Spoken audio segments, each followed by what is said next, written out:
Kini tu, semua orang boleh memiliki emas.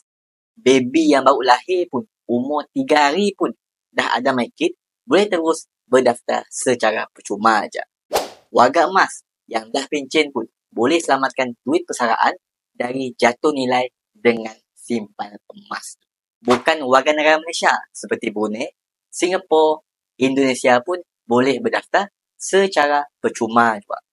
Ataupun perempuan warga negara Malaysia tetapi menetap di luar negara pun boleh membeli emas dengan harga yang sama. Wang muflis yang hartanya disita pun boleh juga buka akaun bersama Public Gold. Itulah kelebihan yang Public Gold berikan. Si ada syarat untuk membeli dan si ada juga syarat yang dikenakan bila tuan-puan ingin menjual emas tuan-puan. Si kiralah emas yang patah, angus, kemek, cala, semuanya Public Gold beli balik dengan harga yang sama yang dikongsikan di apps dan website Public Gold.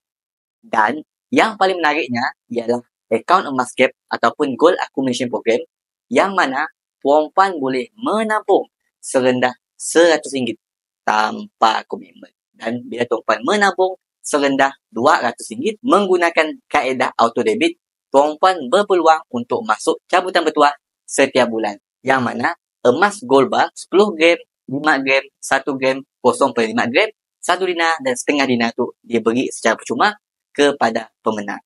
Bagi yang masih belum berdaftar dan berminat untuk membuka akaun emas untuk diri pun ataupun untuk keluarga, tuan-puan boleh isikan detail di bio di bawah tu.